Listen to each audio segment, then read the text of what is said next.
SVR news కు స్వాగతం. ముందుగా ముఖ్యాంశాలు. రైతులకు 80% సబ్సిడీపై శనగ విత్తనాల పంపిణీ. ఆర్జీవి దిష్టిబొమ్మ దగ్ధం చేసిన అంగన్వాడీలు. శావల్యాపురం మండలం వేల్పూర్ గ్రామం నందు ఆంధ్రప్రదేశ్ రాష్ట్ర ప్రభుత్వం వ్యవసాయ శాఖ వారి ఆధ్వర్యంలో మిచాంగ్ తుఫాన్ వలన పంట నష్టపోయిన రైతులకు 80% సబ్సిడీపై శనగ విత్తనాల పంపిణీ కార్యక్రమంలో ముఖ్య అతిథిగా వినుకొండ శాసనసభ్యులు బొల్లా బ్రహ్మనాయుడు పాల్గొన్నారు.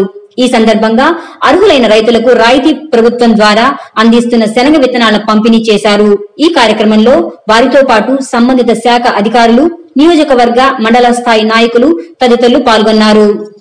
ఈ వర్షం అకాల వర్షంతో రైతులందరూ చాలా సమస్యలు ఫేస్ చేశారు. కొన్నాళ్ళు వర్షం లేక, తర్వాత వర్షం లేని విధంగా దానికి సంబంధించినటువంటి మంచి శనగ వేసుకున్నటువంటి రైతులు, అదేవిధంగా కంది పంట వేసుకున్నటువంటి రైతులు, మరి వరి వేసుకున్న రైతులు, మరి మినం వేసిన రైతులు నష్టపోవటం జరిగింది. వాళ్ళందరూ కూడా నష్టపరిహారం కింద ప్రభుత్వం కంది పంటకి ఇన్పుట్ సబ్సిడీ దాదాపు హెక్టార్కి 10,000 రూపాయలు చొప్పున ఇవ్వడం జరిగింది. అట్లనే అన్నింటికి కూడా వెంటనే తక్షణమే ఇన్పుట్ సబ్సిడీ రావడానికి ఏర్పాటు చేశారు. ఒకరోజు ఏడీ గారు, రవికుమార్ గారు, నేను ఫోన్ చేశాను, ఏల్పూర్ వచ్చాను. ఆ రోజు ఏదో దాని మీద వస్తే మాకు ఈ క్రాప్ బుకింగ్ కాలేదు అని మన రైతులు చెప్పడం జరిగింది. మన రైతులందరూ చెప్పగానే అదేంటి ఈ క్రాప్ కాకపోవడం ఏంటని నేను ఏడీ రవికుమార్ గారిని మాట్లాడి, ఏడీ గారితో మాట్లాడి, రేపు అర్జెంటుగా కలెక్టర్ కాడికి రా, నేను మాట్లాడతానని చెప్పి ఆ మరుసటి పొద్దున్నే నేను కలెక్టర్ కాడికి వచ్చేసరికి ఆయన కూడా వచ్చాడు. కలెక్టర్తో మాట్లాడాను. చాలా నష్టం, చాలా సఫర్ అవుతున్నటువంటి రైతు సోదరులందరికీ ఒక్క ఏల్పూర్ గ్రామానికే దాదాపుగా చాలా తీవ్రమైన నష్టం జరిగింది. వారికి తక్షణమే విత్తనాలు సప్లై చేయాలని నేను చెప్పగానే ఎక్కడికి రాగదలికే ఈ క్రాప్ బుకింగ్లు అప్పటికప్పుడు పొందుపరిచి మన ఊరికి దాదాపుగా 500 క్వింటాలు మన ఊరికి తీసుకోవడం. ఇక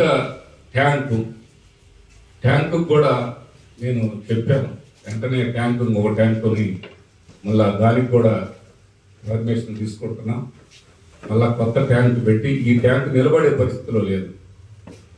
ప్రతి ఒక్కరికి అలా వాల్ టచ్ చేస్తే నీళ్ళు వచ్చే విధంగా, ప్రతి ఇంటికి ఫ్రీగా పైపు లైన్ వేసే విధంగా ఏర్పాటు చేయడం జరిగింది.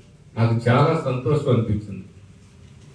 మా ఊరికి ఇలా ప్రతి ఇంటికి పైపు లైన్ వేయించగలిగాను అనే ఒక సాటిస్ఫాక్షన్.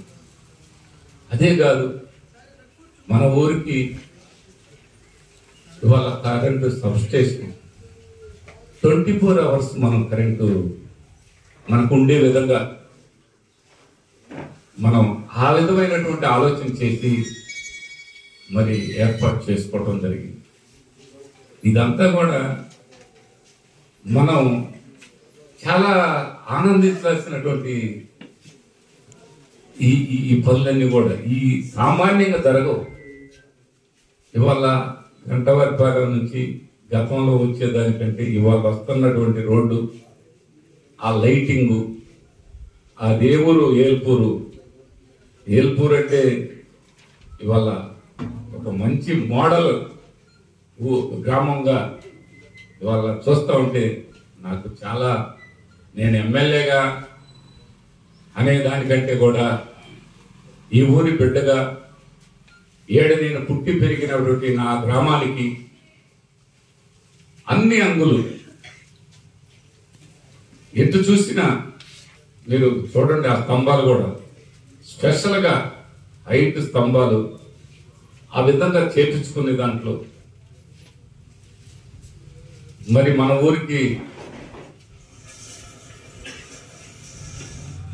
అక్కడికి వచ్చేసరికి జూనియర్ కాలేజీ మొన్న రూములన్నీ కట్టడం జరుగుతూ ఉన్నాయి. ఆ కట్టడం అయిపోయి జూనియర్ కాలేజ్ అంటే ఇంటర్మీడియట్ వరకు కూడా మన కాలేజీలోనే, మన హై స్కూల్లోనే చేయటం జరుగుతుంది.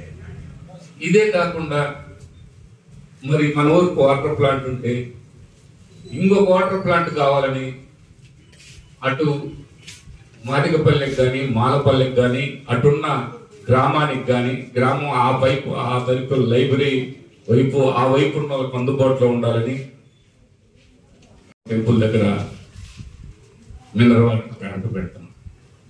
ఇలా ఏదైతే మన ఊరికి కావాలో ఈ రోడ్డు గురించి ప్రతి ఒక్కటి మన ఊరు చూస్తే ఎవరు కూడా కాలకట్ల మీద రోడ్లు కానీ, గ్రామంలో రోడ్లు కానీ, నీళ్ళ ఫెసిలిటీస్ కానీ ఇవన్నీ చేసినటువంటి అటన్నిటినీ నేను ఒకసారి అనుకుంటాను అన్నమాట. నేను ఈ ఊర్లో పుట్టి పెరిగినందుకు కాదు, అయినా నాకు చాలా ప్రేమ.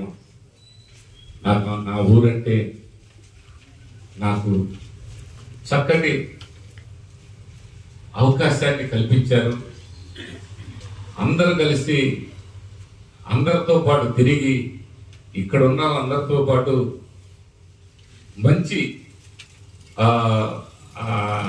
మంచి మార్గంలో నడిపించినందుకు నేను ఈ గ్రామాన్ని, ఈ గ్రామ ప్రజలు ఎక్కడ కూడా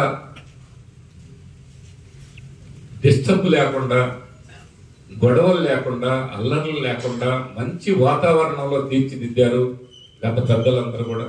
అలాంటి పెద్దల్ని అనుసరించి ఆ పెద్దల మార్గంలోనే నడవాలన్నదే నా ఆలోచన, నా ఆశయం అని కూడా మీ అందరికీ సవినయంగా మనవి చేసుకుంటూ, నర్సరావుపేట డిఎల్డిఓ మూలే వెంకటేశ్వర రెడ్డి కుమార్తె వివాహం ఘనంగా జరిగింది. వివాహ వేడుకలకు డాక్టర్ పారా లక్ష్మయ్య ఐఏఎస్ అకాడమీ వ్యవస్థాపకులు డాక్టర్ పారా వెంకట లక్ష్మయ్య పాల్గొని నూతన వధూవరులను ఆశీర్వదించారు. Andhra Pradesh state SC commissioner Raina Marumudi Victor Prasad ను మాల మహానాడు ఏపీ రాష్ట్ర ప్రధాన కార్యదర్శి కొమ్మతోటి పౌల్ ఘనంగా సత్కరించారు. విక్టర్ ప్రసాద్ మార్కాపురం పర్యటనలో భాగంగా వెళుతూ మార్గ మధ్యలోని వినుకొండ మాల మహానాడు కార్యక్రమంలో కొంత సమయం సేదతీరారు. ఈ సందర్భంగా నియోజకవర్గంలో మాల మహానాడు అభివృద్ధికి తగు సూచనలు, సలహాలు అందజేశారు.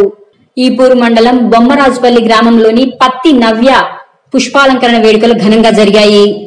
ఈ వేడుకలకు వినుకొండ జనసేన పార్టీ సమన్వయకర్త కొంజేటి నాగసీన్ రాయల్ పాల్గొని నవ్యను ఆశీర్వదించారు. ఆయనతో పాటు మండల, పట్టణ, గ్రామ పార్టీ నాయకులు పాల్గొన్నారు. వినుకొండలో 9వ రోజుకు చేరిన నిరసన సమ్మెలో అంగన్వాడీలు నల్ల బ్యాడ్జీలతో నిరసన దీక్ష, దిష్టిబొమ్మ దగ్ధం పట్టణంలో నర్సరావుపేట రోడ్డు సురేష్ మహల్ వద్ద సిఐటియు, ఏఐటియుల ఆధ్వర్యంలో నిర్వహించారు. సమ్మె చేస్తున్న అంగన్వాడీలను అనుచితమైన వ్యాఖ్యలతో దుర్భాషలాడిన డైరెక్టర్ రామ్ గోపాల్ వర్మ చిత్రపటాన్ని అంగన్వాడీలు దగ్ధం చేశారు. మా సమస్యల పరిష్కారం కోసం మేము చేసే సమ్మెను అవహేళన చేసిన రామ్ గోపాల్ వర్మ లాంటి వాళ్ళందరికీ బుద్ధి వచ్చే విధంగా, అందరికీ తెలియజేసే విధంగా వర్మ చిత్రపటం దహనం చేసినట్లు తెలిపారు.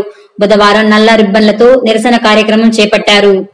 ఆంధ్రప్రదేశ్ భాషా సాంస్కృతిక వారి సౌజన్యంతో ఈ నెల 22, 24 తేదీల్లో జైహో జగనన్న పేరుతో జీవన జ్యోతి స్వచ్ఛంద సేవా సొసైటీ ఆధ్వర్యంలో క్రిస్మస్ పండుగను పురస్కరించుకుని పట్టణంలోని జాషువా కళా ప్రాంగణం నందు రాష్ట్ర స్థాయి క్రీస్తు గానలహరి పోటీలు నిర్వహిస్తున్నట్లు నిర్వాహకులు తెలిపారు.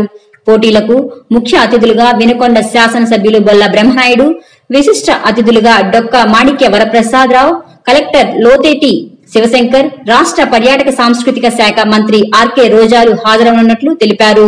బుధవారం జాషువా విగ్రహం వద్ద గోడ పత్రులను సొసైటీ సభ్యులు ఆవిష్కరించారు. వారు మాట్లాడుతూ, నేడు రక్షకుడు మన కొరకు పుట్టినాడు కనుక యేసుక్రీస్తు అందరికీ ప్రభువై ఉన్నాడని క్రిస్మస్ శుభాకాంక్షలు తెలియజేశారు. శావల్యాపురం మండలం గుంటుపాలెం గ్రామంలో పచ్చవ శ్రీనివాసరావు కుమార్తె గ్రామ సర్పంచ్ పచ్చవ తేజస్విని వివాహ కార్యక్రమం ఘనంగా జరిగింది. వివాహానికి ఎమ్మెల్యే బొల్ల బ్రహ్మనాయుడు, వైఎస్ఆర్సీపీ నాయకులు, వినుకొండ మాజీ ఎమ్మెల్యే మక్కెన మల్లికార్జునరావు పాల్గొని నూతన వధూవరులను ఆశీర్వదించారు. ఇంతటితో ఎస్వీఆర్ న్యూస్ సమాప్తం. తిరిగి రేపటి న్యూస్ లో మళ్లీ కలుసుకుందాం. అంతవరకు సెలవు, నమస్కారం.